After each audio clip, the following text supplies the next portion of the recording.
I'm Dr. Christy, and this is Climbing Fish Parenting, practical parenting strategies in 20 minutes or less. I'm a psychologist and behavior analyst, and I work with exhausted, overwhelmed parents who feel like they've tried everything and nothing works. If you're listening to this while folding the laundry, hiding in your car, or wishing bedtime would just end already, you're in the right place.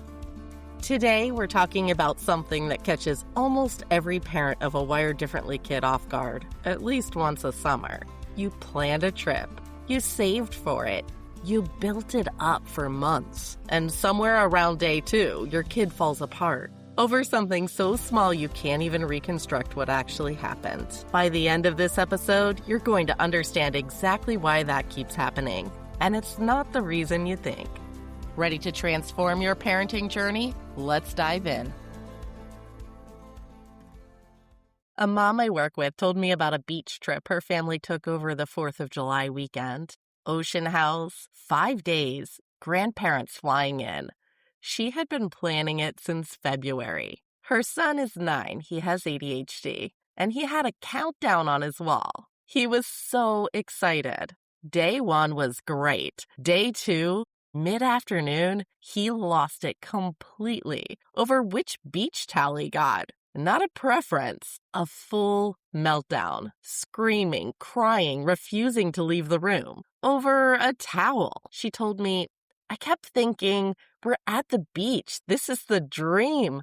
Why is he acting like this is the worst day of his life? Here's the thing she said next that I want you to sit with, because I think a lot of you have thought the exact same thing. If he can't even enjoy a vacation, I don't know what to do.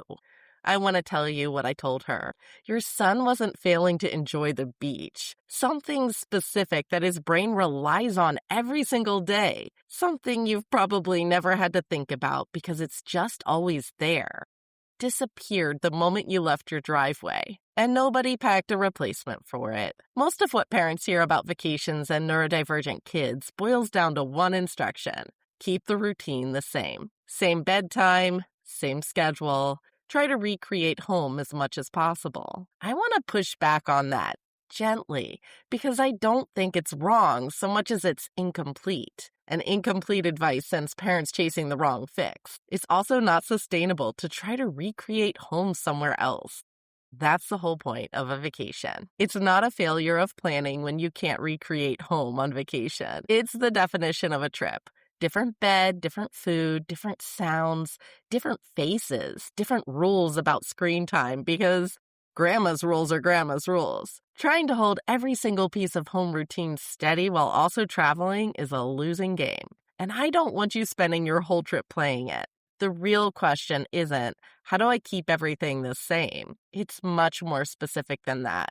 What did my kid actually rely on every day that disappeared the second we left?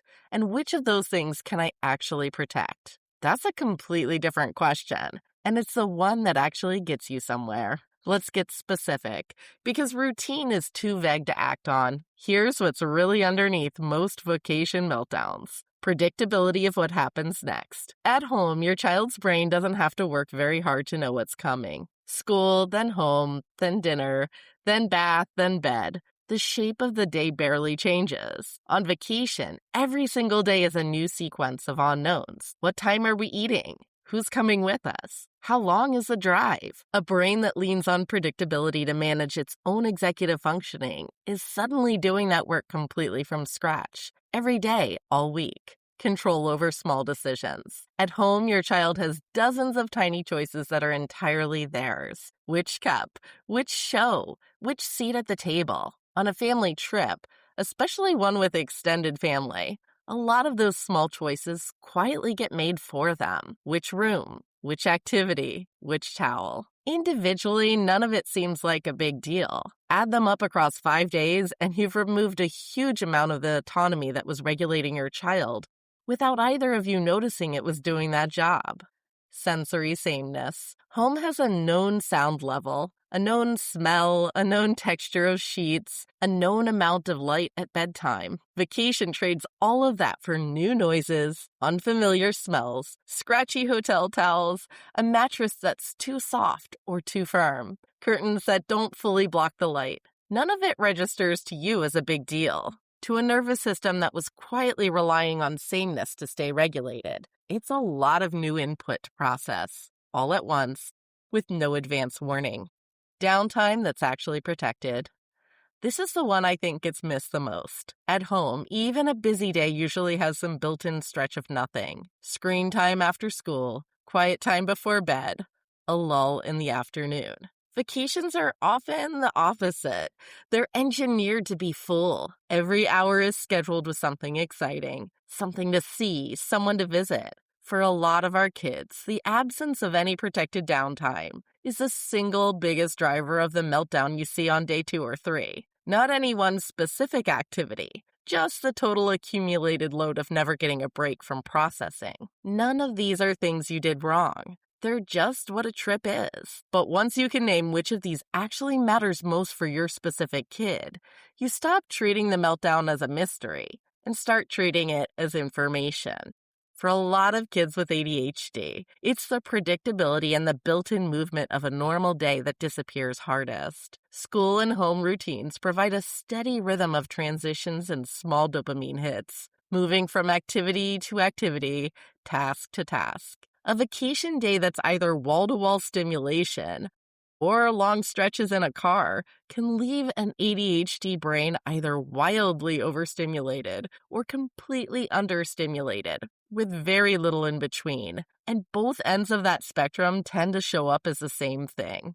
A meltdown that looks totally out of proportion to whatever just happened. For a lot of kids with autism, sensory sameness tends to be the bigger piece. New textures, new sounds, unfamiliar food, a different bed. That's a lot of novel sensory input arriving all at once, with none of the buffering that comes from a familiar environment. And because so much of the trip is spent managing that input just to get through the day, there's often very little capacity left over by the time something small goes wrong, which is exactly why the towel, or the wrong seat, or the wrong cup can be the thing that finally tips everything over.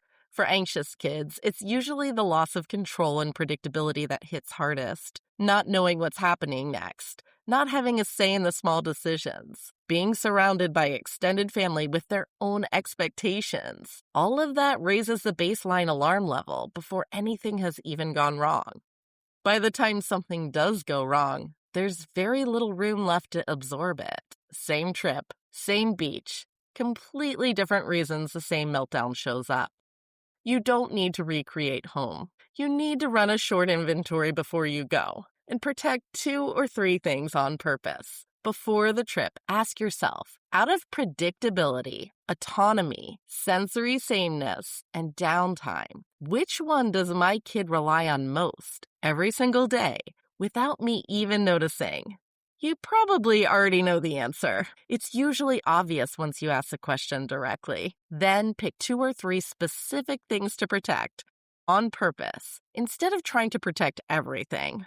If predictability is the big one, build a simple visual plan for each day, even just 3 bullet points on a note card. Morning, afternoon, evening. Not a rigid schedule, just enough shape that the day isn't a total unknown. And notice that I said to write it down. That's because we don't want to rely on our working memory for something that's going to provide predictability and stability. If autonomy is the big one, build in small, low-stakes choices on purpose. Which towel? Which seat in the car? What we order for lunch? You're not giving up control of the trip. You're handing back the small pieces that were quietly doing regulatory work at home.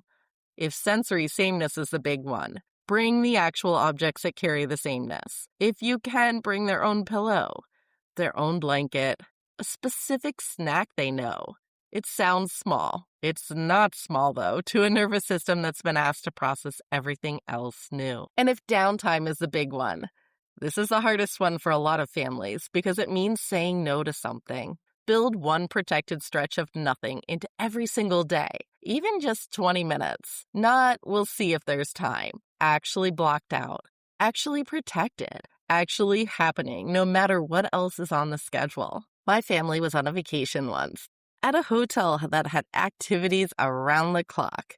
And my kids were having such a great time with everything, but fun in the way where you could also see things starting to fray along the sides. We started implementing a time where they just sat around and watched TV every day. Now, I'm not sitting here trying to tell you that your kids need TV on vacation, but if that's something that relaxes them, then yeah, go ahead. We didn't spend a good deal of time doing it, just one episode, and then we got back to activities. To this day, years later, my kids still remember that. They call it wild TV time because we had streaming channels at home, and at the hotel, there was just a bunch of regular old TV, and they really enjoyed that. The reason they remember it fondly is because it was a time that their nervous system was settling. Use whatever you have, guys.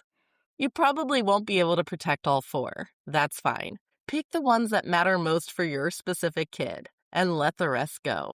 If a trip is coming up, don't start with the packing list. Start with the inventory. Sit down and ask, what does my kid rely on every day that this trip is about to remove? Pick 2 things to protect on purpose. And if you're mid-trip right now, listening to this in a rental car with a kid melting down in the back seat, you don't need to fix the whole week. Just pick one thing off that list you can protect for the rest of the day. That's enough to start turning it around. All right, that's it for today. Your kid wasn't ungrateful for the trip.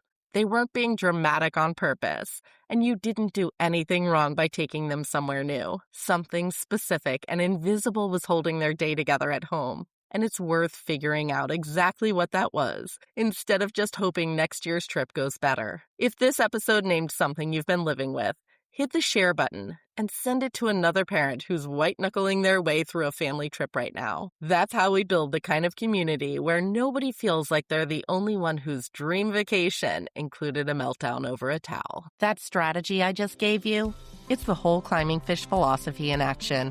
There's a quote, "Everybody's a genius, but if you judge a fish by its ability to climb a tree, it will live its whole life believing it's stupid." Your kid isn't broken. Your parenting isn't broken. Sometimes we're just asking our fish to climb trees. That's what we fix here. I'm Dr. Christy, and I'll see you next week.